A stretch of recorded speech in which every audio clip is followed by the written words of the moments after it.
안녕하십니까. 행복한 아침 이재용입니다. 안녕하세요. 장예인입니다. 네, 오늘은 수요일이고요. 뉴스 몇 가지 챙겨보도록 하겠습니다. 인천 서구 일대 수돗물에서 유충이 발견됐다. 이런 소식 들어와 있습니다. 여기가 지난해에는 붉은 수돗물 사태가 벌어졌던 곳인데 상수도사업본부는 이번에 발생한 유충이 여름철 기온 상승 시에 물탱크나 싱크대와 같은 고이물이 있는 곳에서 발생하는 종류인 것으로 추정하고 원인 분석 중이라고 밝혔습니다. 인천 서부수도사업소는 유충이 발견돼서 수돗물을 마실 수 없는 가구에 병입 수돗물인 미추홀 찬물을 지원할 계획이라고 밝혔네요. 내년 최저임금이 올해보다 1.5%가 올라서 8,720원이 됐죠. 편의점주와 영세 사업자들이 크게 반발했습니다. 한국편의점주협의회는 입장문을 통해서 편의점을 비롯해서 영세 자영업자들의 현실을 고려하지 않은 최저임금 결정을 받아들일 수 없다라고 했는데 점주들은 주당 70시간에서 최대 100시간까지 장시간의 노동으로 월 수입 100만 원도 안 된다고 주장하면서 정부 지원 등의 방안을 요구한 상황입니다. 지하철에서 폭행 사건이 일어났는데 원인은 마스크를 쓰지 않았다는 거였습니다. 경찰에 따르면 지하철에서 60대 남성 승객이 마스크를 쓰지 않은 채 통화를 하자 왜 마스크를 쓰지 않느냐 이러면서 70대, 80대 두 남성이 60대 남성에게 멱살을 잡고 밀친 혐의를 받았는데 경찰은 가해자 두 사람을 임의 동행해서 조사한 뒤에 현재는 귀가 조처했다고 그러네요. 네, 이어서 오늘 날씨 전해드리겠습니다. 장마 전선은 대부분 물러났지만 오늘 하늘 표정 지역별로 차이가 있겠습니다. 서울을 포함한 중부지방을 중심으로는 낮부터 맑은 하늘이 드러나겠고요. 그 밖의 지역은 종일 흐린 하늘 펼쳐지겠습니다. 또 오늘 우산이 필요한 곳도 있겠는데요. 강원과 충청, 제주를 포함한 남부 지역 비가 오는 곳 있겠고 또 전북과 영남 지역을 중심으로는 밤까지 소나기가 산발적으로 지나겠습니다. 이어서 오늘 기온 살펴보시면 오늘은 어제에 비해서 기온이 크게 오르겠습니다. 아침 기온은 16도에서 21도, 한낮 기온은 21도에서 29도까지 오르겠고요. 오늘 자외선 지수도 높은 수준인 만큼 자외선 차단제 잊지 마시기 바랍니다. 7월 15일 수요일 행복한 아침 지금 시작합니다.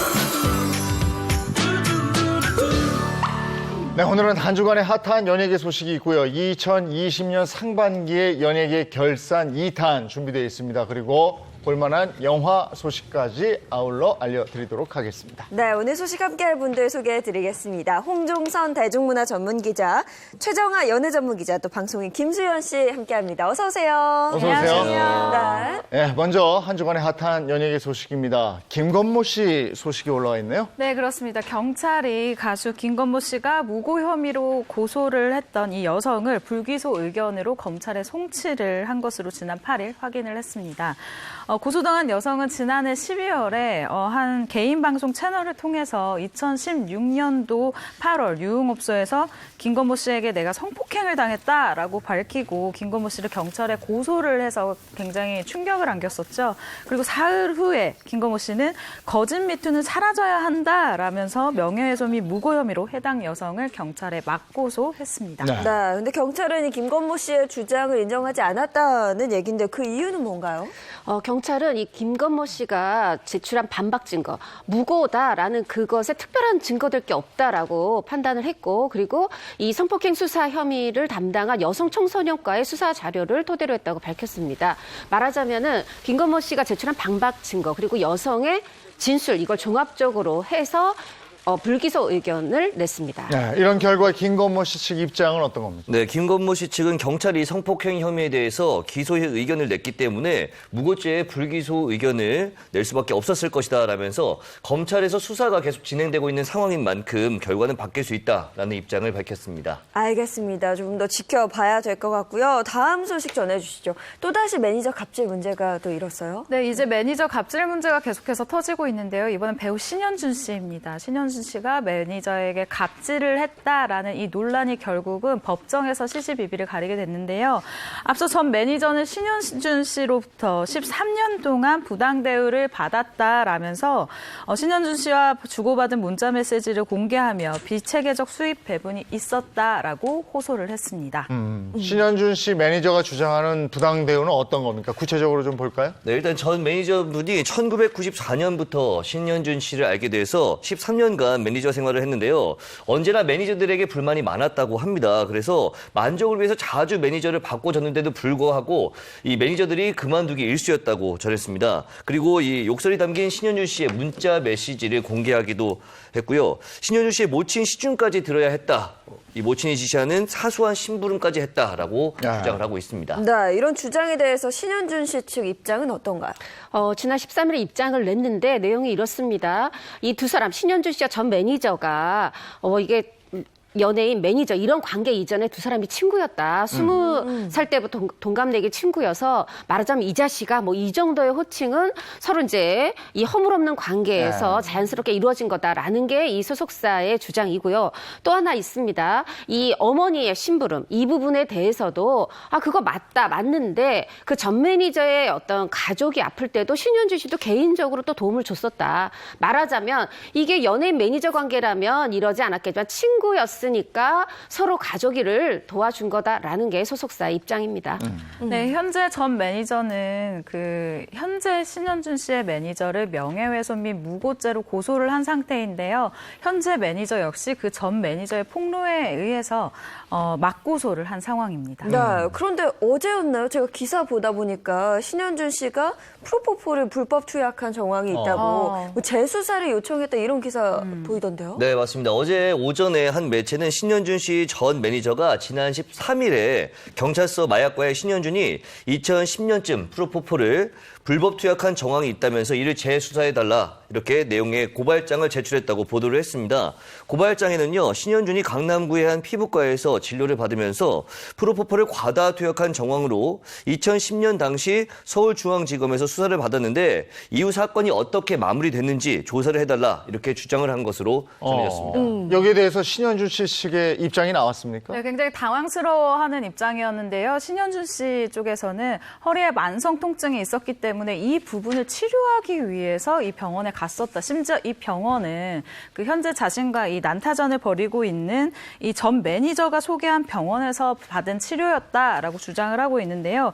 의사의 정당한 처방과 진단에 의해서 치료를 받았다라는 거예요. 당시 검찰에 있는 그대로 사실을 밝혔고 또 정당한 치료 목적임을 인정받고 종결된 사안인데 왜 이런지 모르겠다라는 입장인데 이후 10년 동안 단 한 차례도 프로포폴과 관련해서 소원을 요청받거나 재조사를 받은 일이 없다고 주장을 하는 상황입니다.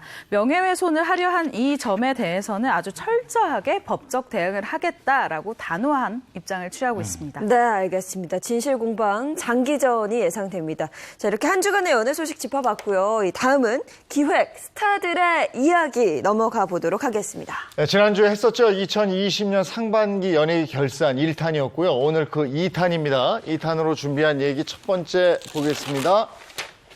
더 해커 라이브입니다. 배우 주진모 씨 그리고 하정우 씨 등 유명 연예인들이 휴대전화 해킹을 당했고 그로 인해서 협박을 당하고 있다라는 소식이 들리면서 대중들에게 큰 충격을 안겼습니다. 당시 협박으로 인해서 금품을 전달한 그런 경우도 있었다고요? 네, 그렇습니다. 말씀해 주신 것처럼 올 초에 가장 큰 뉴스는 유명 배우들의 휴대폰이 해킹을 당했다라는 소식이었던 것 같은데요. 그중에서도 실명이 공개된 사람들이 있죠. 일단 주진모 씨와 하정우 씨입니다. 이분들의 휴대전화가 인터넷 계정을 통해서 통해서 해킹을 당한 뒤에 신상과 관련된 이 개인 정보들을 유출하겠다라고 협박을 당해서 뭐 6억 원 상당의 금품을 갈취를 했다라고 하는데 뭐 정확히는 이 두 사람한테 금품을 갈취한 것은 아니고요. 이름이 알려지지 않은 사람들에게 금품을 갈취했다라고 합니다. 그리고 피해자 중 일부는 언론의 개인 정보를 뿌리겠다라는 이 협박에 겁을 먹고 이 6억 원 상당을 그러니까 여러 명이 결국 돈을 모아서 이렇게 내게 됐다라는 이야기를 했습니다. 주진모 씨 같은 경우는 사생활이 담긴 일부 내용이 공개가 되고 이러면서 또 논란이 일고 이랬지 않습니까? 네, 그렇죠. 주진모 씨의 경우에는 휴대전화를 해킹해서 내용을 유포하겠다라는 이 협박을 당하자 이거를 좀 거부한 거예요. 그러니까 해킹범들이 주진모 씨가 금전 요구를 들어주지 않으니까 사생활이 담긴 대화 내용을 일부를 유포를 했는데 이후 주진모 씨의 해킹 피해 건과 관련해서 메시지 내용을 담고 있다고 알려진 게시물이 온라인상에 유출이 됐습니다. 그러면서 네티즌이 대화 상대로 의심이 되는 연예인에 대해서 추측을 했고 2차 피해로 번지기도 했습니다. 네, 당시 주진모 씨 측에서 밝힌 입장은 뭐였나요? 네, 해킹된 거 맞다. 그런데 연예인이라는 이유로 이 휴대전화 안에 담긴 뭐 사생활을 침해할 수 있는 이런 내용, 개인 자료를 언론사에 넘기겠다 이렇게 협박을 하는가 하면 금품도 요구했다 이런 내용을 소속사에서 알렸었고요. 그런데 다행인 거는 지난 3월 12일에 바로 이 협박범들을 공갈 및 정보통신법 이용 촉진 및 정보보호법 위반으로 구속했다는 사실이 4월에 알려지게 됐습니다. 예. 네. 아까도 잠깐 언급됐습니다만 6억 원 이상의 금품을 갈취했다 이랬는데 이게 유명인 한 명한테 이렇게 갈취하고 이런 건 아니죠? 네, 그렇습니다. 아무리 유명한 연예인이라고 해도 6억 원을 한 번에 혼자 내는 것은 좀 불가능에 가까운데요. 해킹범들은 지난해 말부터 올해 초까지 약 2-3개월 동안 보이스피싱의 이 구조로 연예인 8명의 휴대폰을 해킹해서 협박을 한 후에 총 6억 1천만 원 정도의 금품을 갈취한 것으로 나타났습니다. 그리고 이 수사 과정에서 주진모 씨뿐만 아니라 믿고 보는 배우죠. 하정우 씨 역시 이들로부터 협박을 받았다라는 사실이 알려져서 충격을 안겼습니다. 이거 수사하는 과정에서 하정우 씨 것도 나온 거군요. 네. 그러면 주진모 씨하고 하정우 씨도 금품을 건넸어요? 일단 주진모 씨, 하정우 씨가 금품을 건넸냐 거기에 대한 대답은 아니요입니다. 네. 이 중에서 금품을 건넨 사람은 총 5명인데요. 이분들이 돈을 이제 각자 보낸 게 한 6억 1천만 원 정도 된다고 합니다. 네, 그렇군요. 근데 이 하정우 씨 같은 경우는요, 굉장히 오랜 시간 동안 협박을 당했던데요? 네, 맞아요. 4월 20일 한 언론 매체는요. 하정우 휴대전화 해킹 사건의 실마리라는 제목의 기사를 보도하면서 해커는 하정우의 전 여자친구 사진 그리고 메시지 등을 빌미로 협박을 했다라고 전했습니다. 해킹범은 사진첩, 주소록, 문자 등 하정우의 개인정보 파일을 대거 발송을 해서 지난해 12월부터죠. 15억 원을 요구하면서 협박을 했다라고 전했습니다. 네, 근데 굉장히 화제가 됐던 게 하정우 씨는 이 해커랑 밀고 당기기라고 하죠. 밀당을 하게 됩니다. 그러면서 경찰에 굉장히 직접적인 증거를 주기도 했고요. 네, 한 언론 보도를 통해서 이 하정우 휴대전화 해킹 협박 사건의 전말이 좀 밝혀졌죠. 이 자세한 범인들과 나는 어떤 메시지 같은 게 공개되면서 이거 거의 영화 더 테러 라이브를 방불케 하는 더 해커 라이브다라고 하면서 팬들이 뭐 놀랍다고 하기도 하고 대담함에 칭찬도 했는데 사실 이 하정우 씨가 이 처음에 문자가 왔을 때는 읽지 않았대요. 이게 뭐지? 근데 그 다음날 이거 사실이구나. 현재 상황이구나. 현실이구나 알고 바로 2가지를 했는데 하나는 바로 경찰에 신고를 했고요. 하나는 이 범인들과 차분히 대화를 시작합니다. 그러니까 한 달 동안 연락을 하고 지낸 거예요, 해커하고. 그렇습니다. 일단 대단하죠. 네, 저는 네. 정말 피말리는 시간이라 못할 것 같다라는 생각도 드는데 일단 지난해 12월 5일에 경찰에 해당 사건을 신고한 하정우 씨 해커와 꾸준히 모바일로 연락을 하면서 경찰이 해커를 추적할 수 있는 이 단서를 찾기 위해서 굉장히 노력을 했었는데요. 해커가 처음에 불렀었던 금액보다 좀 더 낮춰서 재촉을 하니까 천천히 좀 얘기하자. 13억이 무슨 개 이름도 아니고 나 그럼 배 봐지고 무 봐지고 다 팔아야 돼. 아니면 내가 너한테 무밭을 줄 테니까 네가 이 밭을 한번 팔아보던가 하면서 굉장히 여유 있는 모습을 보이면서 이 협상의 주도권을 잡기도 했습니다. 네, 그 내용 많은 분들 보셨겠지만 굉장히 침착했고요. 하정우 씨 특유의 능글능글함으로 뭐 해커랑 안부까지 묻고 뭐 그러더라고요. 깜짝 놀랐어요. 그래서 이게 협박을 받는 게 맞나 헷갈릴 정도였거든요. 네, 앞서 살짝 밀어붙였던 거잖아요. 네가 밭을 팔아봐라. 그런 것처럼 계속 좀 밀어붙였는데 자신의 안부를 묻는 해커에게 지금 약 올리냐, 예의를 지켜라. 하루 종일 오돌오돌 떨면서 오돌뼈처럼 살고 있는데 라고 대화를 했습니다. 정말 밀어붙였죠. 이 해커가 오히려 약간 밀려납니다. 오해하지 말라. 계속 촬영이니까 건강을 챙기라는 말이었다라면서 한 발짝 물러나죠. 그리고 하정우 씨가 더 여유로워집니다. 다음에 얘기하자. 팽수의 팽하 이모티콘을 사용하는 여유를 보였습니다. 오돌뼈는 유행어가 됐어요. 네. 영탁 씨 노래까지. 행하, 팽수가 왜 거기서 나와? 하정우 씨가 차분하게 대처를 잘한 거죠. 잘한 거죠. 네. 네. 그러니까 하정우 씨가 이 연락을 받고 협박을 받고 왜 바로 경찰에 신고를 했냐면 본인은 나 당당하다 뭐 이렇게 생각을 했던 것이고요. 이렇게 한 달 넘게 지속을 한 이유도 바로 뭐 간이 커서가 아니라 경찰 수사에 협조를 하기 위해서 이렇게 했던 거예요. 그렇게 해서 그럼 뭘 알아냈느냐? 대단한 걸 알아냅니다. 일단 이 휴대전화 복제를 통해서 이 해킹이 가능했다는 거. 그리고 이 해커들의 위치가 국내에 있다는 거. 그리고 이제 이게 복제를 통하다 보니까 하정우 씨 개인 이메일에 그들이 접속을 했던 거예요. 로그인을.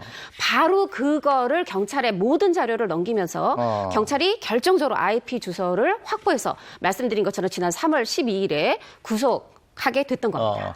아니 근데 그 문자로만 보면은 좀 여유 있게 느껴지지만 사실은 스트레스 엄청 받았을걸요. 그럼요. 네, 맞아요. 이 해킹범의 협박은 뭐 밤낮을 가리지 않고 정말 뭐 수단과 방법을 다 동원해서 해킹을 했었는데 일단 예를 들면은 하정우 씨가 전화번호를 바꾸면 이 전화번호 바꾼 걸 또 어떻게 알고 그 번호로 또 연락을 해서 전화번호 바꾸셨네요. 그러면서 또 아무렇지 않게 연락을 하면서 협박을 하는 거예요. 근데 이게 끝이 아니라 이 당시에 하정우 씨가 출연했었던 작품이 백두산이에요. 근데 백두산을 하다 보면 홍보차 이런저런 활동을 하게 되는데 이 라이브 방송을 하고 있는 하정우 씨에게 띠링띠링 이렇게 문자가 울립니다. 그때 딱 보면은 뭐 방송 잘 보고 있습니다. 라면서 또 압박을 넣는 거죠. 하정우 씨가 기자들과 인터뷰를 할 때도 이 협박은 계속 됐었는데요. 실제로 하정우 씨는 사실 인터뷰를 할 때마다 이제 자리를 좀 자주 비우는 모습을 보여서 이 사실을 모르는 기자들 사이에서는 하정우가 초심을 잃었다. 사실 이런 소문이 돌기도 했었거든요. 그러니까 알고 보니까 협박을 받고 있었던 상황이었어요. 그러니까 앞서 백두산 이야기가 나왔었는데 그때도 홍보차 라이브 방송할 때 화장실 잠깐 다녀오겠다 하면서 좀 자리를 비운 적도 있었거든요. 해킹범이 또 이 하정우 씨에게 다른 연예인들의 휴대전화 해킹 자료를 또 보냈다는 거예요. 좀 협박을 좀 강하게 한 거죠. 이에 대해서 하정우 씨는 인터뷰를 통해서 숨을 못 쉬겠더라. 걷지 않으면 건질 수가 없었다. 라는 발언을 했습니다. 정말 고통이 얼마나 심했는지 조금 느낄 수 있는 부분입니다. 네, 그리고 정말 심리적 압박감이 심했을 것 같다라는 생각이 드는데 이 해커범의 정체는 밝혀졌나요? 밝혀졌고요. 지금 압박감이 심했을 거다. 사실 걷기 하면 하정우잖아요. 이 사람한테 하정우라는 사람한테는 걷기가 기도예요. 그래서 걸으면서 계속 수사 협조를 했고 결국 잡혔는데 자매 부부였어요. 그러니까 4명인데 자매 부부. 말하자면 가족 협박단. 조선족 출신인데 한국 국적을 가지고 있었고요. 이 이제 지금 잡혀가지고 구속돼서 재판 진행 중이죠. 재판에서 주진모 씨 또 하정우 씨 다른 연예인들에 대한 어떤 이 해킹 범행 사실도 인정하고 있고요. 7월 23일에도 재판이 이어가질 건데 여기서 한 명이 중국으로 달아난 사람이 있어요. 경찰은 이 중국으로 달아난 A 씨를 주범으로 보고 지금 중국과 국제 공조 수사 중입니다. 일단 범인이 잡혀서 다행인데 이 도망간 주범도 빨리 좀 잡았으면 하는 바람이 있습니다. 자, 이번에는 뭘까요? 그래. 이거는 뭐. 이 얘기 해야죠. 트로트 르네상스입니다. 이 르네상스가 부활이라는 말과 같은데 트로트의 부활이다라고 많은 분들이 느끼셨을 것 같아요. 이런 젊은 트롯맨들이 탄생을 하면서 정말 올 상반기 활약이 대단했습니다. 네, 정말 요즘 제가 제일 좋아하는 장르인데요. 일단 구수하고 흥겨운 자락이 멜로디가 사실 세대를 넘어서 모든 세대에게 사랑을 받을 수 있는 그런 장르입니다. 그리고 모든 사람들에게 사랑을 받을 수 있음에도 불구하고 지금까지는 그러니까 현재까지는 기성세대의 전유물로 느껴져서 K-팝이 전 세계 음반 시장을 점령하고 있는 사이에 트로트는 음반 시장 그리고 행사에서 특히 힘을 쓰지를 못했었어요. 그동안은 또 뭐 랩에 밀리기도 했었고요, 힙합에. 그런데 이렇게 잠시 주춤했었던 이 트로트 장르를 현재 최고의 인기로 올려버린 사람들이 있습니다. 바로 1등 공신들인데요. 오늘 소개를 해보겠습니다. 지난해부터죠, 사실은. 그 흐름이 이제 쭉 올해까지 계속이 된 건데 그런 얘기 하더라고. 송가인이 끌고 유산슬이 밀었다. 뭐 이러면서 어느 정도 올라와서 네. 특히 눈에 띄는 게 젊은 트로트 가수들이 그렇게 되거든요. 대단하죠. 네, 맞아요. 사실 올해 39살이 된 박현빈 씨가 그런 말을 했거든요. 15년 차 막내 생활을 하고 있다. 할 정도로 굉장히 기성세대, 어떤 기성세대를 대표하는 가수들이 굉장히 많았었습니다. 네. 딱 머릿속에 떠올려도 박현빈 씨 아니면 뭐 장윤정 씨라든지 그다음에 홍진영 씨. 홍진영 씨. 맞아, 맞아. 그 손에 꼽을 정도였는데 지금 보면은 14살 정동원 군 있죠. 19살 남승민 군 있죠. 25살 이찬원 군 있죠. 굉장히 젊은 사람들이 많아졌고 특히나 더 어려졌다라고 평가할 수 있습니다. 네. 네. 그러니까 기존에 있던 트로트 세대들보다는 굉장히 어려졌단 말이에요. 예. 그리고 또 저는 어디서 실감하냐 하면 지금 한 방송사에서 시작한 게 거의 대부분의 방송사에서 이 프로그램이 나와요. 네. 맞아요. 인기를 실감하겠더라고요. 네네. TV면 TV, 라디오면 라디오, 그러게. 틀면 나와요. 누가 나오는가 하면 이명웅 씨, 영탁 씨, 장민호 씨, 이찬원 씨, 김호중 그리고 씨. 네, 김호중 씨 거기다가 정동원 군까지. 그리고 이게 이들만 나오는 게 아니에요. 사실 그냥 트로트 관련 프로그램들이 이미 많이 신설됐고 또 신설을 예고하고 있어요. 그야말로 트로트 콘텐츠가 대세로 자리매김했습니다. 네, 근데 방송뿐만 아니라요. 광고계에서 러브콜이 어마어마하다고 하죠. 맞습니다, 예은 씨. 인기의 척도가 뭡니까? 광고죠. 바로 광고죠. 네. 이 트롯맨들은 광고 시장에서 서로 모셔가기 바쁜 상황인데요. 이들이 홍보하는 제품은 그 효과를 일단 톡톡히 보고 있습니다.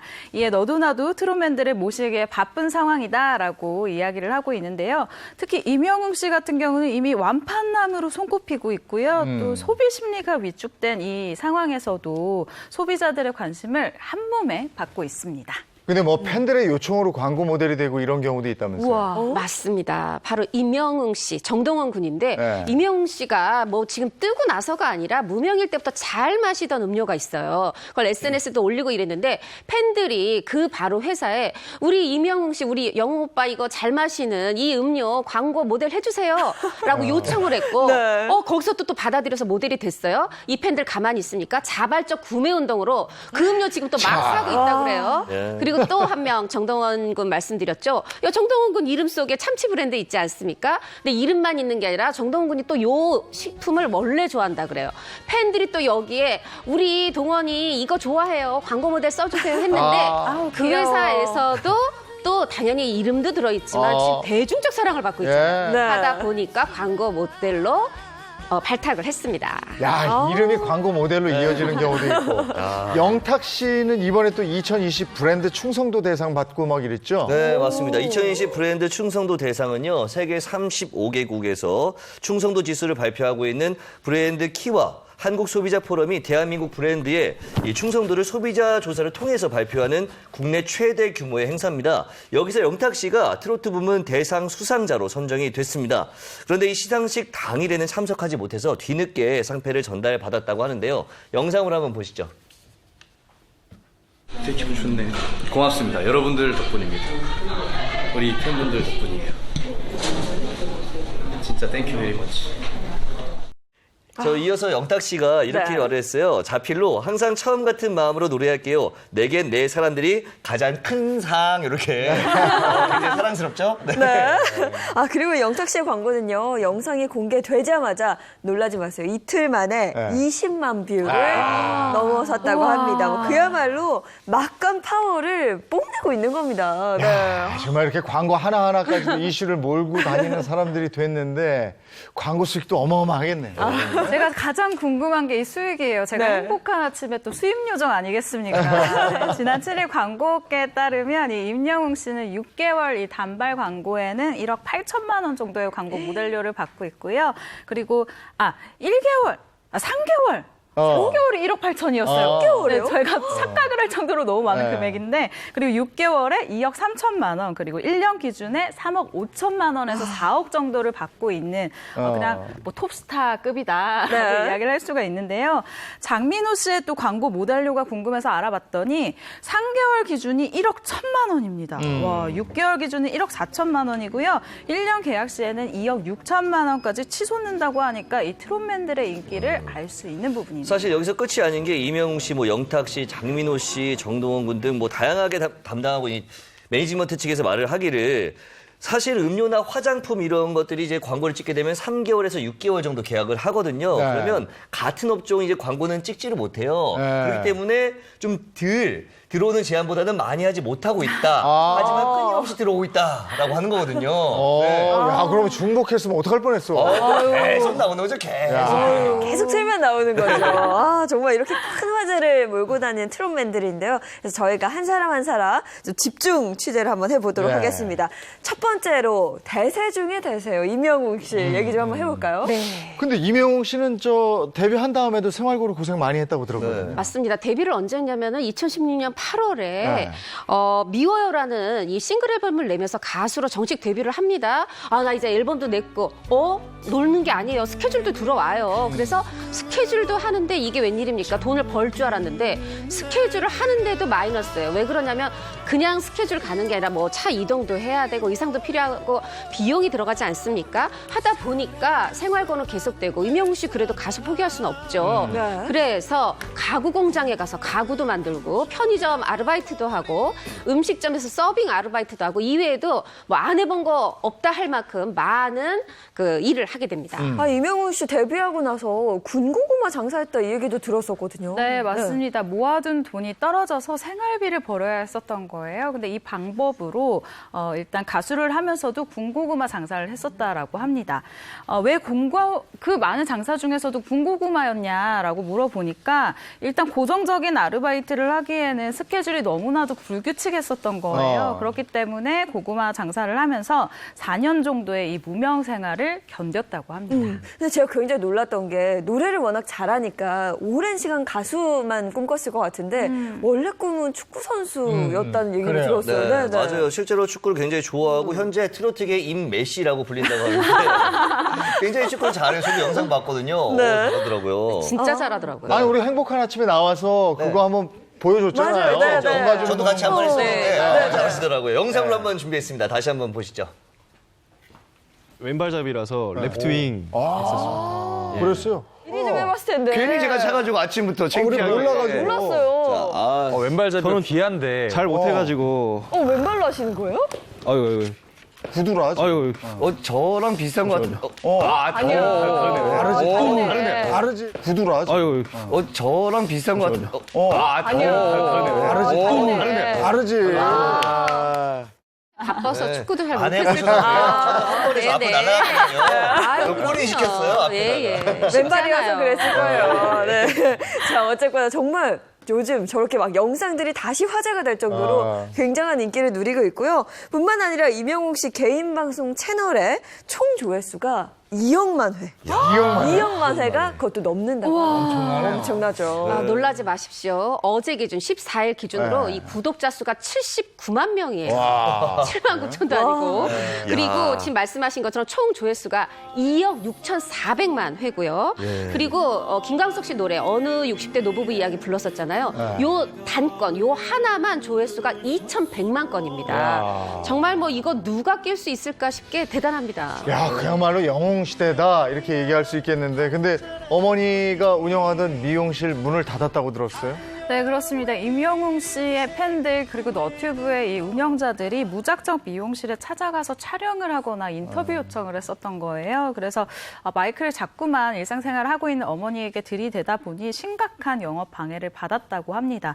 뭐 거기다가 코로나19까지 겹치게 되어서 이 아무래도 좀 정상적인 영업이 힘들다라는 판단 하에 3월부터 임시 휴업을 결정을 하고 현재까지도 미용실 문을 닫고 있는 상황이라고 합니다. 임영웅 씨가 이제 저 광고 수입이니 뭐 방송 출연이 어마어마하잖아요. 그렇죠. 근데 어머니는 계속 하시려나 모르겠어요. 지금은 잠시 쉬는 거라고 그래서. 네네네, 맞습니다. 네. 지난 26일에 임영웅 씨가 목요일 경복대학교에 방문한 적이 있어요. 이때 방문했던 영상이 해당 학교 공식 너튜브 채널에 게재가 됐는데 해당 영상에서 총장이 임영웅 씨 어머니에게 물어봅니다. 네. 이제 미용실 영업은 안 하시냐? 앞으로 계획은 어떻게 되냐라고 했어요. 그랬더니 어머니께서 아니 해야죠 라면서 웃으면서 대답을 했습니다.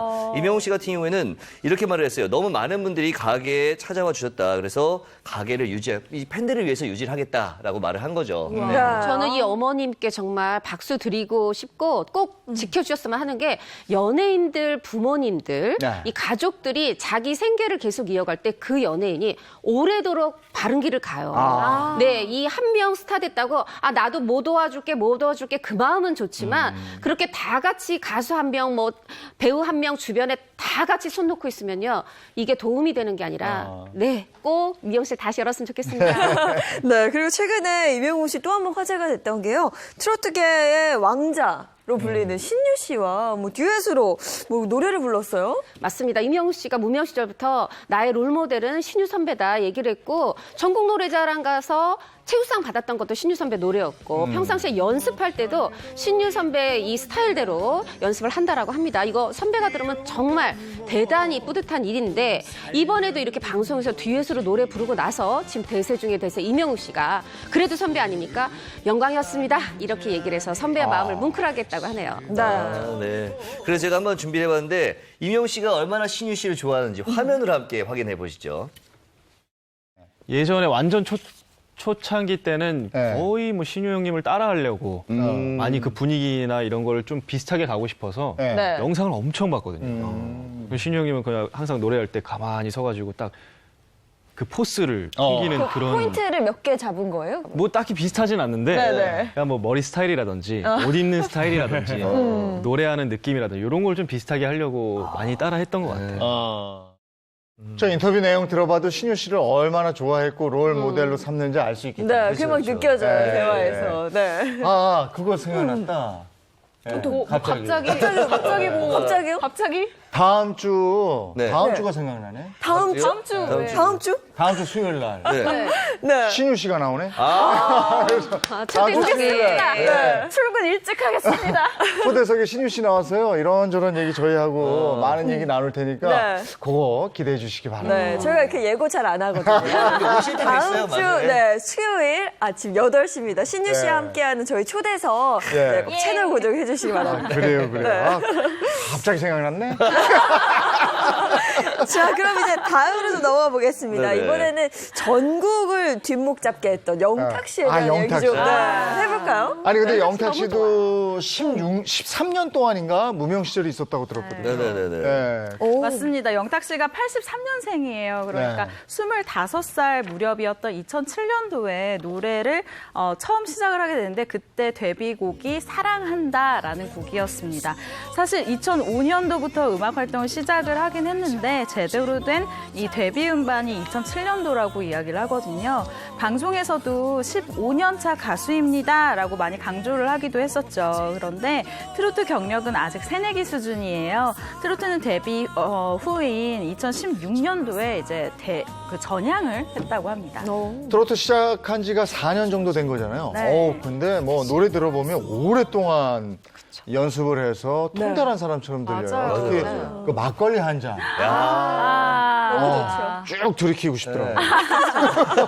막걸리 뭐 하자. 그러니까 강진 선생님 노래였는데 아주 영탁 예, 예. 씨가 띄었습니다. 아니 근데 원래 꿈은 또 가수가 아니었다고. 그렇죠. 원래 꿈이 광고 제작자였어요. 그런데 영탁 씨가 실제로 술을 굉장히 좋아했다고 합니다. 네. 그래서 대학생 시절 보통 22살 뭐 이럴 때는 돈이 별로 없잖아요. 그래서 술을 마실 돈이 없어서 뭘 찾다 보니까 이 상금이 100만 원 걸린 가요제가 있었던 거예요. 그러게. 그래서 나갑니다. 나갔는데 대상을 받고 100만 원 받습니다. 네. 그때 술값으로 쓰지 안 쓰고 내 길이 이 길이 아니었구나. 가수의 길을 가야겠구나 하고 전향을 하게 되죠.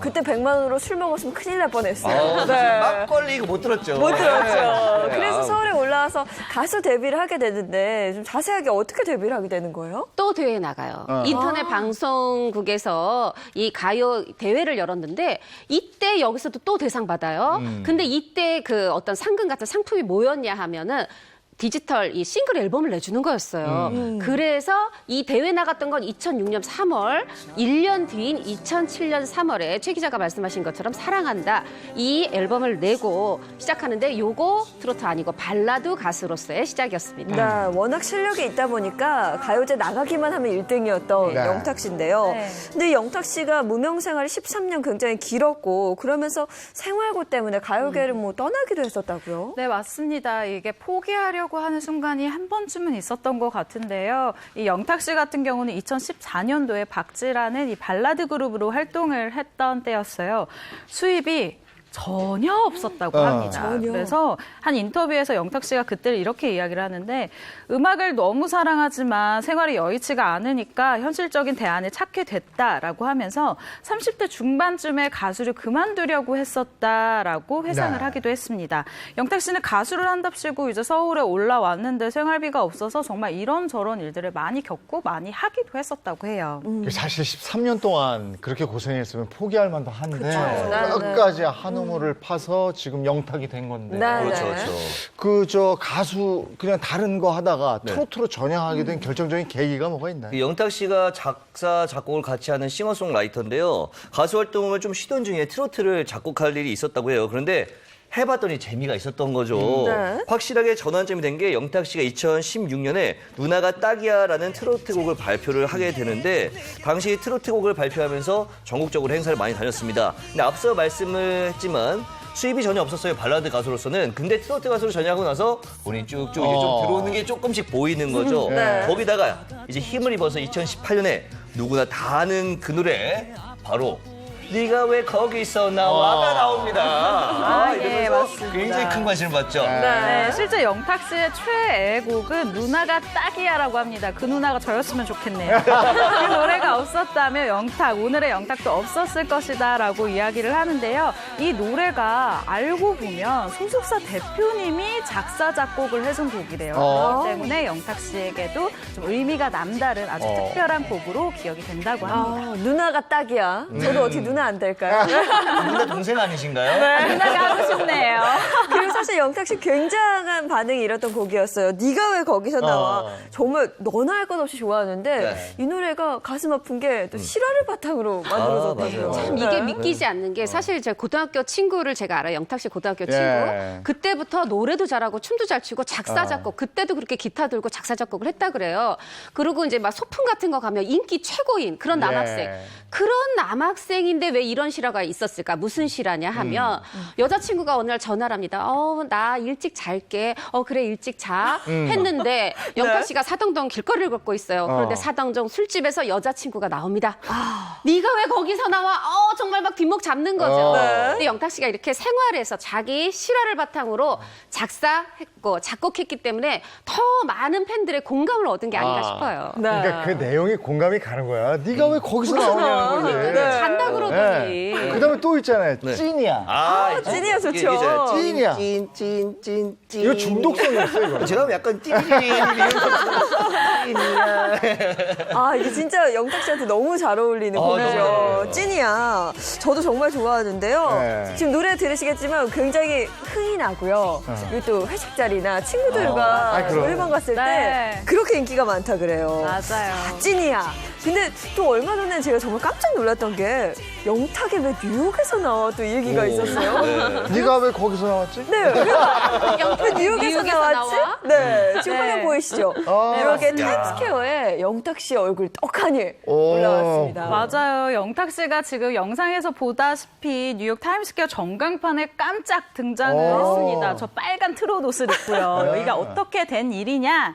팬들을 대상으로 뭐 어플리케이션 회사에서 투표를 했습니다. 그런데 거기서 1등을, 여기서도 1등을 하게 된 거예요. 근데 여기서 1등을 한 사람의 이 상이 무엇이냐? 이 타임스퀘어 광고 게시판에 네. 전시를 해주는데 영탁 씨가 1등을 하게 되면서 타임스퀘어 전광판에 등장을 할 수 있게 된 겁니다. 이 전광판 우리나라에서 송혜교, BTS 뭐 이 정도 한류 스타들만 올라갈 수 있었어요. 그러니까 저희가 아이돌이나 정말 유명 배우들 올라가고 막 이랬던 데인데 맞아요. 거기에 올라갔네. 저 광고비가 꽤 비쌀 텐데. 꽤 정도 아니라 상상을 초월합니다. 네. 일주일 중에 1시간 나가고 15초 나가는데 15초 나가는데 3천만 원. 말이 쉽게 15초에 3천. 나오시잖아요. 1초에 200만 원이네요. 아, 진짜 그 어려운 걸 영탁 씨의 팬들이 네. 해낸 겁니다. 15초에 3천만 원. 대단하다. 네, 오늘 꿈에 나올 것 같아요. 15초에 3천만 원.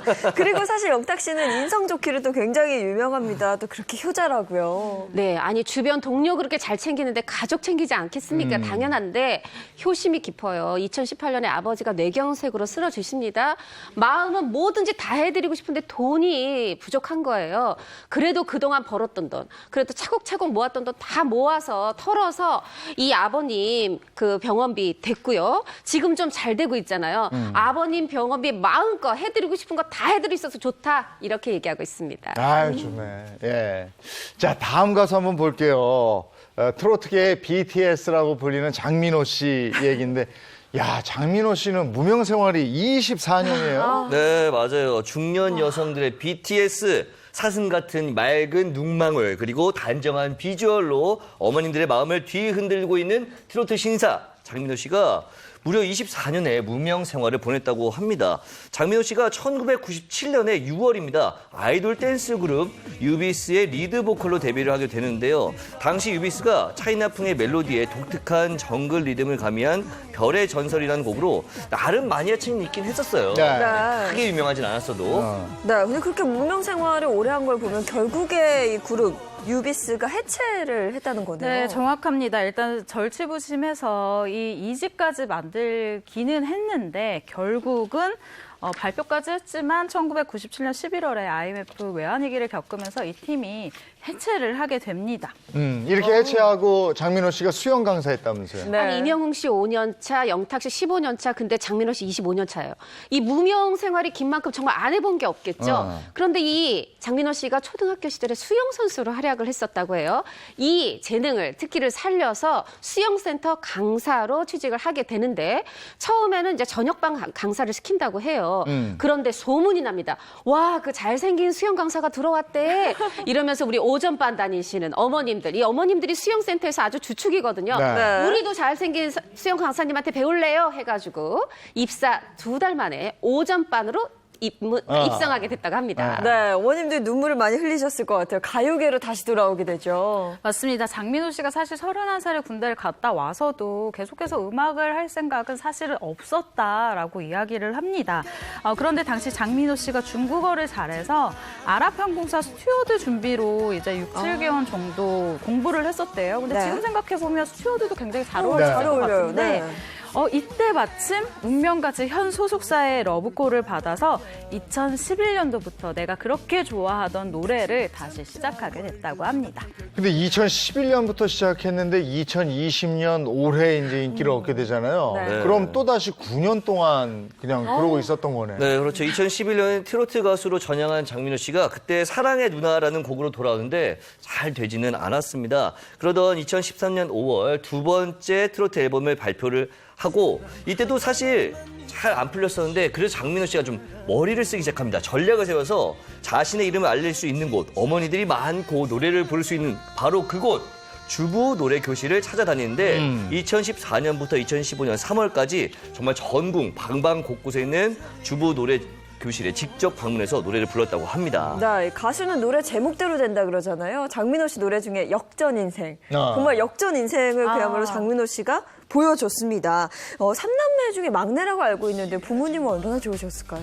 부모님하고 특히 아버님하고 사이가 좋았다고 그래요. 제가 지난주에는 노래교실 주부분 인터뷰했는데 요번에는 그 트로트 가수 강소리 씨라고 있어요. 강소리 네. 씨한테 요즘 이 뜨는 트롯맨 중에 다 만나봤으니까 솔직히 누가 성격 제일 좋아요? 했더니 장민호 씨 칭찬하더라고요. 절대 잘생겨서 칭찬하는 거 아니라면서 아버님하고 사이가 좋은데 어떤 거냐면은 이 아버지가 이 오래 무명을 버티는데 버팀목이 돼주셨다고요. 근데 이 트로트 가수 시작하는 거는 못 보고 떠나셨고 그래서 이때 굉장히 정신적 충격이 컸다고 합니다. 아쉽겠다. 정말 아쉽겠다. 네, 그러니까요. 아버지가 요즘의 아들 모습을 보면 얼마나 좋아하셨겠어요. 네, 너무너무 좋아하셨을 텐데 네. 너무 아쉬울 것 같고 또 무명 생활 24년이라는 어마어마하게 긴 시간을 정말 버텨냈잖아요. 그랬기 때문에 아마 이 트로트계 BTS뿐만 아니라 그 사슴 같은 눈망울을 보여주는 것 같습니다. 장민호 씨 하면 또 더불어 생각나는 사람이 있어요. 트로트 천재 삐약이 정동원 군 아닙니까? 네. 너무 귀여워요. 예. 이야기 정동원 군 네. 굉장히 또 인기 많죠. 맞습니다. 그리고 두 사람의 그 듀엣 무대 있었잖아요. 다들 기억하실 거예요. 파트너. 근데 이게 우리만 기억하는 게 아니라 장민호 씨도 그 숱한 그 무대들 중에 트로트 무대 중에 뭐가 제일 기억에 남냐 했더니 바로 이 정동원 군하고 했던 파트너. 저는 장민호 씨 사실 제가 좀 잘생긴 사람보다는 조금 영탁 씨 좀 구수하게 생긴 사람 좋아하거든요. 영탁 씨 팬들 화내실지 모르겠는데 장민호 씨한테 마음을 뺏겼을 때가 바로 이 정동원 군하고의 무대였어요. 맞아요. 이 동료로서 똑같이 존중해주면서도 또 이 형으로서 감싸주는 정말 감동의 무대였죠. 네. 사실은 최삼촌이 트바로티 최호중 씨 아니었습니까? 그러다가 김호중 씨, 네. 김호중 씨. 그러다가 이렇게 장민호 씨로 바뀐 거예요. 네, 맞습니다. 이유가 있는데요. 동원 군이 한 방송에서 최삼촌이 누구냐라는 질문에 투브루티 김호중 삼촌이다라고 얘기를 한 거예요. 근데 이후에 또 한 MC가 이 순이 혹시 삼촌 순이 바뀌었나요? 라고 물어보니까 이제는 민호 삼촌이에요 라고 얘기를 한 거죠. 그런데 왜 바뀌었는지가 궁금하잖아요. 근데 이 이유에 대해서는 아니 방송에서 김호중 삼촌이라고 이야기한 후에 장민호 삼촌이 넌 이미 끝났다 라면서 굉장히 서운함을 표시했다고 해요. 그래서 장민호 삼촌 보라고 순위를 바꿔줬다고 합니다. 근데 서운해할 만하다 느낀 게요. 이 동원군 초등학교 졸업할 때 장민호 씨가 운동화를 선물로 주면서 사실 여자친구한테도 안 그래요? 신발끈을 묶어줬대요. 그러니까 애정이 그렇게 남다른데 다른 삼촌을 꼽아서 서운했던 것 같습니다. 근데 모든 삼촌들의 사랑을 받고 있네요. 네, 그렇죠. 네. 귀여움을 독차지하고 있죠. 맞아요. 영탁 씨는 또 곡도 만들어서 직접 줬다면서요. 뭐 짝짝쿵짝? 네. 짝짝쿵짝. 네. 트롯 천재 정동원 군 그리고 국민 손자 남승민 군이 환상의 케미를 보여준 듀엣곡인데요. 정동원 군과 남승민 군의 케미를 그대로 옮겨놓은 듯한 가사 그리고 따라 부르기 쉬운 멜로디가 두 사람의 목소리를 만나서 큰 시너지를 보여주면서 중독성 있는 트롯 듀엣곡이라는 평가를 받고 있습니다. 네, 짝짝꿍짝. 네, 짝짝꿍짝. 너무 좋더라고요. 네. 근데 저는 무엇보다 뭐 이명웅 씨, 영탁 씨, 장민호 씨의 사랑을 다 받고 있어서 아이지만 그게 너무 부럽네요. 네. 아니 좋은 곡도 받고 운동화도 받고 신발도 바꿔주고 이렇게 좋은 삼촌들이 요즘 방송에서도 장민호 씨 자주 나오잖아요. 예, 자기애도 강하고 요리도 아주 요리하던데요? 잘하고. 네. 그러니까요. 아니 뭐 TV 틀기만 해도 나오는데 네. 개인 방송도 해요. 팬들이 정말 배가 부르실 것 같은데 아니 요리를 하더라고요. 요새 요리하는 남자가 가장 섹시하다고 요생남이라고 하는데 원래부터 그렇게 요리를 잘했냐? 그건 아니라고 그래요. 요알못이라고 하죠. 요리는 알지도 못하는 그런 사람이었는데 이 요리 본인이 지금 요리 재능을 스스로 발견하게 돼요. 뭐냐면 뭐 예를 들어서 뭐 밥물 한 번에 맞춘다? 아 이거 별거 아닐 수 있어요. 근데 배추 겉절이 이거 뭐 결혼 10년 차, 20년 차 된 주부들도 이게 쉬운 건 아니거든요. 배추 겉절이까지 도전해서 성공을 했고요. 네. 이 방송에서 장민호 씨가 얘기를 합니다. 아, 나 이제 알았다. 나 요리에 재능이 있더라. 이러면서 요리에 대한 자부심을 보이고 있는데 뭐 장민호 씨가 사실 요새 이 중년 여성들, 저 같은 중년 여성들한테 정말 대통령입니다. 그렇죠. 근데 여자분들이 사실 남편이 맨날 밥하고 요리 못하는 거 사실 꼴불견이거든요. 미워요. 근데 우리 장민호 씨는 요리까지 잘하네요. 네, 이거 뭐 인기 만점이죠. 만점입니다. 저는 사실 장민호 씨 성격이 진짜 좋다라고 제가 느꼈던 부분은요. 장민호 씨 같은 경우는 이 트롯맨들과의 케미라고 하죠. 굉장히 좋아요. 최근에는 영탁 씨와 브로맨스를 네. 빛내고 있습니다. 네, 맞아요. 장민호 씨와 영탁 씨가 오디션 프로그램에서 처음 만난 게 아니거든요. 이미 뭐 10년 전부터 친하게 지낸 사이라고 하는데요. 그래서 그렇기 때문에 누구보다 서로를 좀 더 잘 알고 저를 뭐 더 배려하면서 좋은 모습을 보여주고 있습니다. 정말 그야말로 특급 우정을 방송에서 보여주고 있죠. 두 사람은 뭐 사실 거의 매일 보고 있다고 하고요. 못 보는 날은 영상 통화를 또 한다고 해요. 뭐 이거 여자친구도 아니고 못 보면 아쉬움에 영상 통화까지 한다고 하는데 장민호 씨는 영탁 씨와 있으면 굉장히 유쾌해지고 또 많이 의지하는 동생이다라고 전하기도 했습니다. 근데 이렇게 마음이 통하는 사람들이 있어요. 있죠. 네네. 자꾸 보고 싶고. 이 연인 관계로 발전하면 안 돼요. 그거죠. 네. 이게 주변에서는 뭐야 부부 아니야 라고 할 정도로 두 사람이 굉장히 서로에게 의지를 하고 있다고 하는데요. 실제로 그럴 수밖에 없는 것이 장민호 씨가 또 영탁 씨를 굉장히 내리사랑, 그러니까 굉장히 많이 아끼는 동생으로 많이 끌어주고 있다고 해요. 그래도 장민호 씨는 이전에 그러니까 영탁 씨보다는 빨리 빛을 본 상황이라 둘 다 이제 뭐 영탁 씨는 무명이었어도 뭐 그 장민호 씨 같은 경우에는 어머니계 대통령이라고 불리고 있을 때였거든요. 그렇기 때문에 영탁 씨가 방송을 할 때 입어라라고 하면서 정장 세트 같은 경우도 이 겉옷만 주는 게 아니라 바지까지 그 안에 입을 셔츠까지 전부 세팅을 해서 구두까지 이렇게 선물을 종종 했었다고 해요. 그래서 실제로 영탁 씨가 무대에 행사 때 입었었던 옷들을 보면 장민호 씨랑 똑같은 색깔의 뭐 겉옷이나 바지를 입은 경우가 있는데 그거는 장민호 씨 옷이라고 보시면 됩니다. 네, 그 정도로 많이 사랑을 했다고 하고요. 영탁 씨 같은 경우에도 장민호 씨에게 고마운 마음을 굉장히 많이 표현을 했어요. 자신의 트로트 인생 2막을 열어준 사람이 일단 장민호 씨다라고 생각한다는 이 고마움을 표현하기도 하고요. 또 두 사람 다 굉장히 긴 무명 세월을 겪었어요. 네. 근데 이건 정말 겪어본 사람들만 공감할 수 있고 또 이해할 수 있는 아픔이 있거든요. 근데 이 부분을 영탁 씨가 굉장히 좀 허심탄회하게 얘기하고 장민호 씨 역시 이 부분에 대해서 정말 진심으로 들어주는, 그러니까 정말 의좋은 형제처럼 지내고 있다고 합니다. 같은 업종에서 같이 일하는 사람 중에 저렇게 마음에 맞는 사람이 있으면 정말 든든하죠. 너무 좋죠. 네, 같이 갈 수 있는 동지가 되는 거죠. 또 영탁 씨는 장민호 씨한테 본인이 노래 만들어서 주기도 했는데 제목이 희한해요. 일십 안일십. 이건 뭐예요? 일십 안일십. 네. 발음도 힘들어. 그렇죠. 일십, 안일십. 일십이라는 게 내가 이제 메신저로 대화를 보냈는데 이 문자를 보고 읽어놓고 답하지 않는 거. 말하자면 내가 지금 인터넷에서 문자로 무시당한 이 상황이잖아요. 씹었다. 답하지 않고. 내 문자를 네가 씹어? 이거? 그렇죠. 네네. 아니 지금 영탁 씨 보세요. 네가 왜 거기서 나와? 뭔가 되게 생활에 밀접하잖아요. 네. 그리고 정동원 군하고 남승민 군한테도 곡을 줬었죠. 조금 아까 얘기했던 짝짝 쿵짝. 이게 네. 다 쉬운데 이렇게 사실 같이 대세지만 내 노래 남한테 주는 게 쉽지 않아요. 내가 요거 잘 뒀다 다음번에 또 인기곡으로 써먹어야지 할 수도 있는데 이 장민호 씨 워낙 좋아하다 보니까 이 일십 안일십 노래를 준 겁니다. 이 문자 무시당하는 상황을 재치 있게 작사도 했고 곡도 재밌게 붙였고. 근데 그러면 내가 왜 안 불렀느냐. 우리가 보면 네가 왜 거기서 나와만 생각해도 사실 영탁 씨 잘 부를 것 같잖아요. 영탁 씨 판단하기에 아니다. 이거는 이 장민호 씨한테 더 잘 어울린다. 이렇게 생각을 한 겁니다.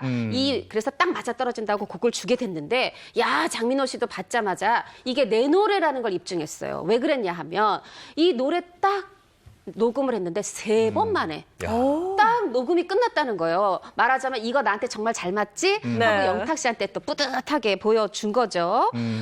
영탁 씨한테 물었습니다. 최근에 이렇게 곡 많이 쓰고 나도 부르고 남도 주고 많이 하는데 이 중에서 무슨 노래가 제일 마음에 들어? 네. 물어봤더니 최근에 나온 곡 중에서 제일 마음에 드는 거는 이 장민호 씨한테 준 일십 안일시다 얘기를 하고 있어요. 네. 올해 무명이었던 만큼 저는 장민호 씨가 정말 이 노래로 더 대세, 더 스타 됐으면 좋겠습니다. 아니, 두 사람 보면요. 근데 동료를 넘어서 이제는 형제 같다라는 생각이 그렇죠. 들더라고요. 근데 이 정도로 서로 친하면 서로 장점이랑 단점이 다 보이거든요.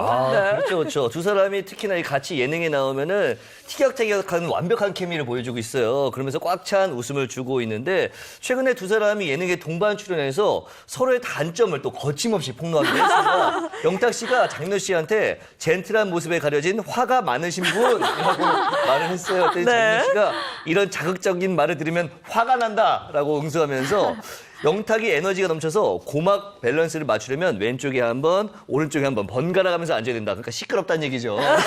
이렇게 이야기를 했습니다. 이게 진짜 두 분이 같이 있으면 심심하지 않아요? 그렇죠. 시끌시끌하죠. 그렇네. 근데 그거 아세요? 뭐가 있나요? 갑자기요 또? 아니 이 두 사람한테 네. 그렇게 선이 많이 들어요. 어머. 손이요? 아니 그럴 만해요. 지금 국민 사입니다. 다 그래서 사이에서. 양가 어머님들 사이에서는 뭐 며느리를 이미 정해놨다 뭐 이런 얘기가 있대요. 근데 이 재용 아나운서의 정보력이 믿을만해. 그러면 안 되거든요, 사실. 아니, 이거 진짜요? 보내고 싶지 않아요. 아니 근데 내가 좀 흥미가 네. 있으면 내가 좀 파거든. 근데 제가 오늘 재용 MC에게 깜짝 놀랐습니다. 이거 많이 모르는 정보거든요. 근데 상당히 트롯맨들에 대해서 기자님 저보다 더 많이 알고 계시는 제가 저 주변에 무허가 안테나들이 좀 네, 제가 그럼 정확히 말씀드리면 일단 장민호 씨, 영탁 씨에게 선이 많이 들어온다는 것 사실입니다. 그렇죠. 사실이에요. 두 네. 분의 어머님이 좋아하긴 해야 직접 되는데. 밝혀주셨어요. 장민호 씨의 어머님은 일단 맞선을 볼 분을 직접 만났대요. 오. 근데 이분이 상당한 미인인 분이다 라면서 자랑을 하시기도 했고요. 또 영탁 씨의 어머님은 두 군데서 전화로 생년월일이랑 이제 사진을 보내왔다라고 밝히기도 했습니다. 그런데 재밌는 건 일단 장민호 씨, 정작 아들인 장민호 씨, 영탁 씨는 이러한 사실을 전혀 모르고 있다고 하고요. 그리고 측근인 김호중 씨에게 제가 이야기를 듣고 왔습니다. 이 장민호 씨가 일단 결혼할 생각이 지금 전혀 없어 보인다고 합니다. 지금 일하는 재미에 푹 빠져서 결혼에 대한 생각이 전혀 없다라고 하고요. 오히려 장민호 씨가 지금 42, 뭐 이렇게 나이가 40대 초반이잖아요. 그런데 20대, 뭐 44 이런데 뭐 그 30대인 동생들, 30대 초반, 20대 후반, 30대 중후반의 동생들이 장가 못 갈까 봐 그 걱정을 아유, 본인 다행이에요. 걱정부터 하셔야 될 것 같아요. 아, 진짜 그러니까 결론적으로 정리해보면 선은 많이 들어와요. 네. 근데 선을 본 적은 없다. 이거 다행입니다. 다행입니다. 그리고 이 또 스타 대세 좀 더 누려야 돼요. 네. 아니 그러면 저 여기서 이상형이나 한번 확인해 보자고요. 네. 그 사람이 장민호 씨, 말은 쉬워요. 네. 나는 좀 화려한 여성보다 수수한 스타일이 좋다. 연예인으로는 수지 씨. 제가 수지 씨 우연히 술자리에서 만났는데요. 네. 정말 피부가 애기 피부고요. 그냥 흰 티셔츠 아무거나 입어도 예쁘더라고요. 네. 미인이어서 가능한 겁니다. 장민호 씨 뭐 쉽게 장가갈 것 같진 않아요. 수수한 수지라니요. 그러니까요, 수지 씨. 수수하다니요. 아이고야. 네. 자, 그리고 영탁 씨. 네.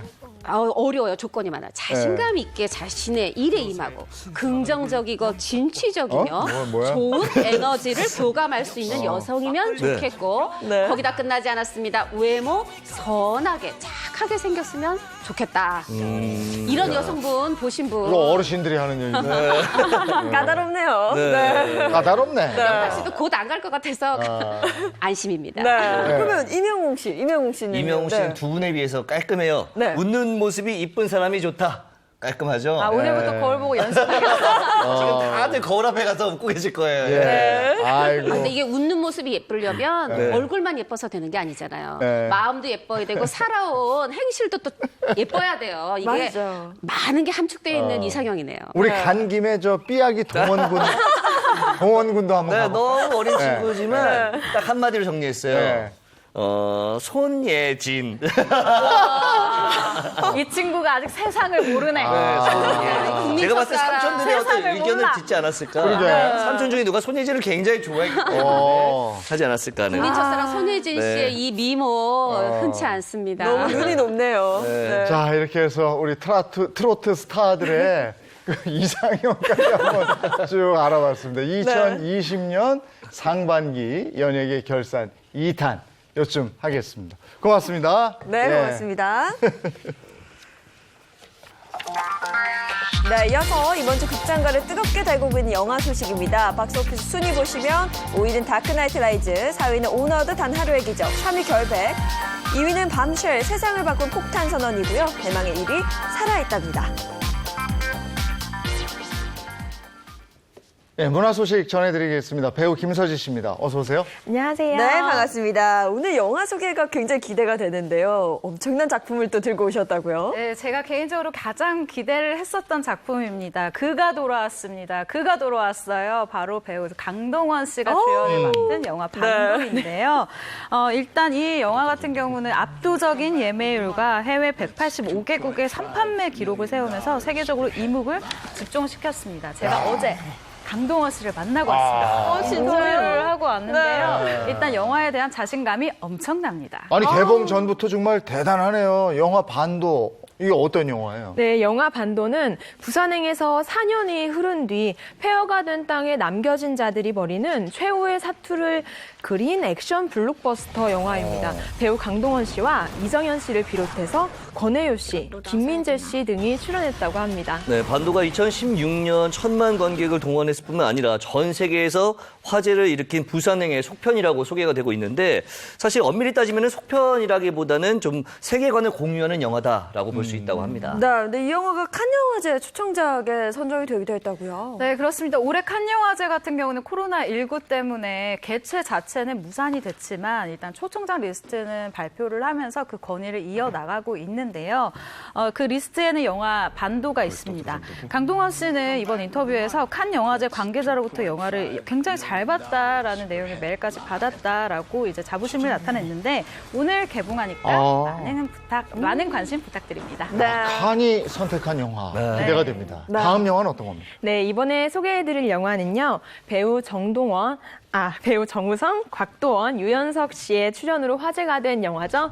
강철비2 정상회담인데요.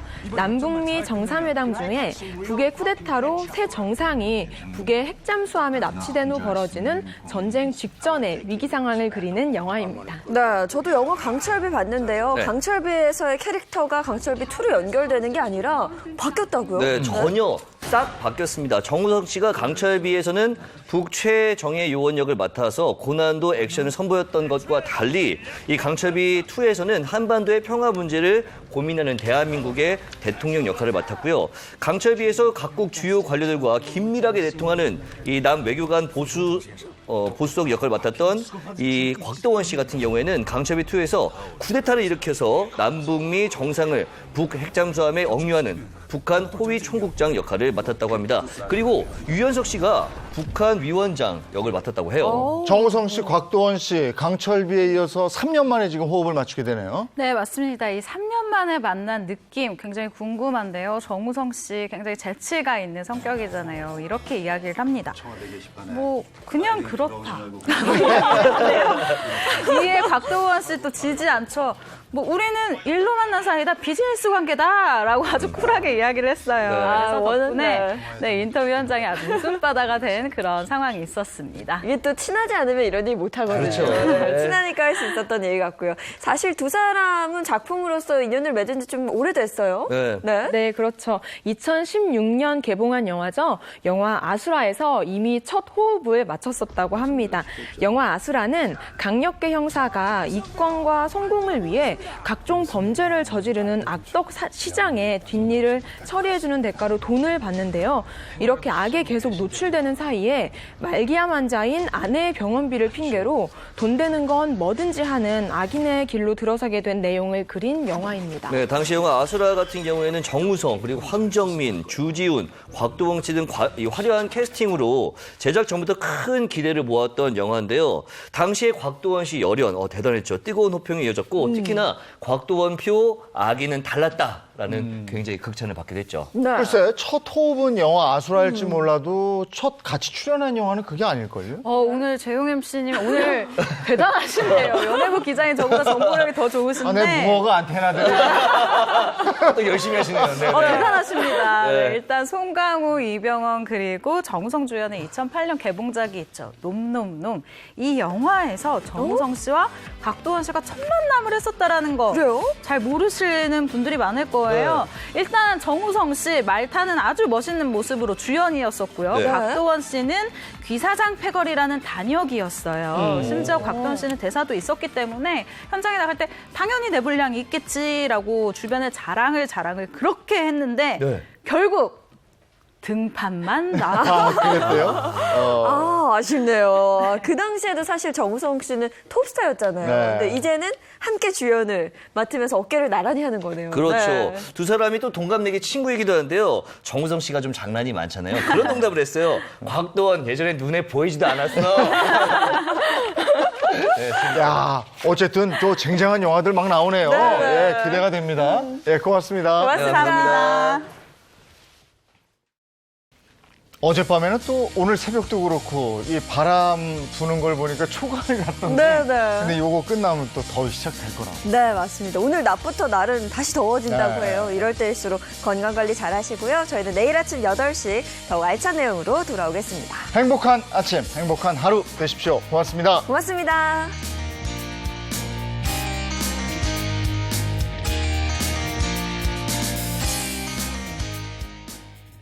채널 A